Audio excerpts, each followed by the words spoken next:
여러분 안녕하십니까?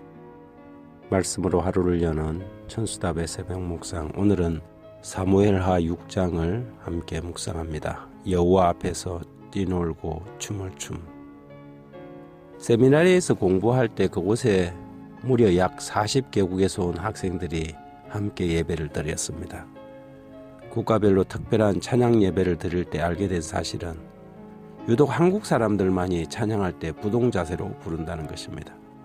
대부분의 외국인들은 찬양할 때 보면 자신들의 감정을 노래와 찬양에 마음껏 담아서 부르고 때론 몸도 움직이거나 흔드는 것을 보게 되었습니다.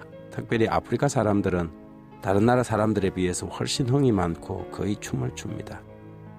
2012년 아프리카 콩고에 여성 전도단을 이끌고 전도회를 간 적이 있습니다. 우리는 두 군데에서 전도회를 진행했는데 마지막 안식일 침례식은 거의 축제 분위기였죠.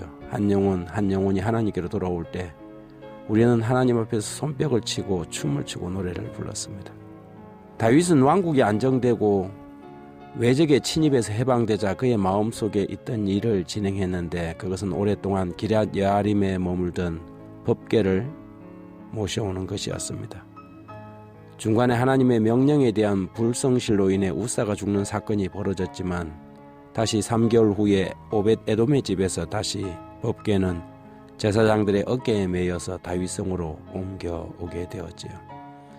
6장 13절 이하에 보면 여호와의 궤를 맨 사람들이 6걸음을 가매 다윗이 소와 살린 송아지로 제사를 드리고 다윗이 여호와 앞에서 힘을 다하여 춤을 추는데 그때에 다윗이 배 에봇을 입었더라. 다윗과 온 이스라엘 족속이 즐거이 환호하며 나팔을 불고 여호와의 궤를 메어오니라.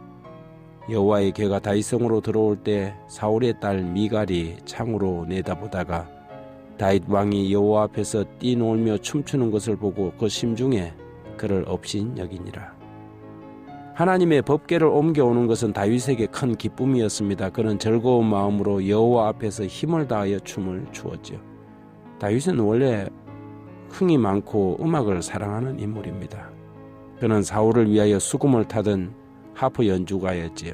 시인이며 찬양가였습니다.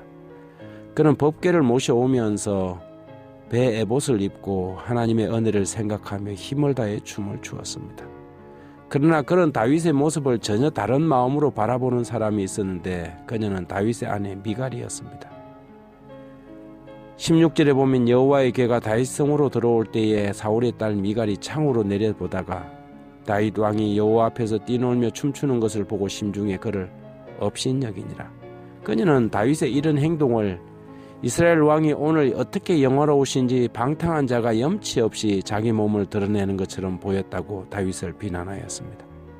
미갈의 이런 정신이 오늘날의 교회 안에서도 만합니다. 특히 우리나라는 유교 문화에 젖어 있어서 성경적인 경건과 유교적 경건이 혼재되어 많은 사람들이 경건의 의미를 오해하는 경향이 있습니다. 어린 시절 밥 먹을 때면 밥상에서 말을 하거나 일을 보이면 어른들께 혼이 나곤 했습니다. 그래서 즐겁고 기뻐해야 할 식사 자리는 불편하고 긴장된 시간이었죠. 그 가운데 왼손을 쓰는 자녀가 한 명이라도 있으면 억지로 오른손을 사용하도록 강압하였습니다. 이런 모든 것들이 잘못된 문화와 지식에서 나온 것입니다. 누군가 만들어 놓은 잘못된 틀에 고정되어서 하나님이 주신 기쁨이라는 감정을 한 번도 표현도 해보지 못하고 오히려 미갈처럼 방탕과 염치 없음이라는 누명을 씌워 하나님 앞에 꼼짝도 못하고 부동자세를 경건으로 착각하게 만들어둔 것이지요. 그렇게 굳어져 버린 한국교회는 여전히 찬양에 맥이 없고 하나님 앞에서 어깨라도 움직일라 치면 경박하게 느껴져 버리는 현실 가운데 빠져 있는 것입니다. 부조와 선지자 708페이지에서 이런 구절이 있습니다. 다윗은 미갈이 멸시하고 욕한 것은 하나님께 드린 예배임을 느끼고 다음과 같이 엄격히 대답하였다. 나는 여호와 앞에서 한 것이니라. 저가 내 아비와 그 온 집을 버리시고 나를 택하사 나로 여호와의 백성 이스라엘의 주권자를 삼으셨으니 내가 여호와 앞에 뛰놀리라. 내가 이보다 더 낮아져서 스스로 천하게 보일지라도 내가 말한 바 계집종에게는 내가 높임을 받으리라. 다윗의 견책에 여호와의 견책이 첨가되었는데 그의 교만과 자만심 때문에 미갈은 죽는 날까지 자식이 없었다. 하나님 아버지, 저희로 하여금 여호와를 기뻐하는 것이 우리의 복임을 확신하게 해주십시오. 즐거이 부르고 춤을 추고 노래하게 하옵소서. 부동의 자세를 경건으로 착각하지 않게 하시고 마음으로부터 우러나오는 찬양과 기쁨으로 여호와 앞에서 힘을 다해 춤을 추고 찬양할 수 있는 그런 믿음 되게 해주십시오. 예수님 이름으로 기도드립니다.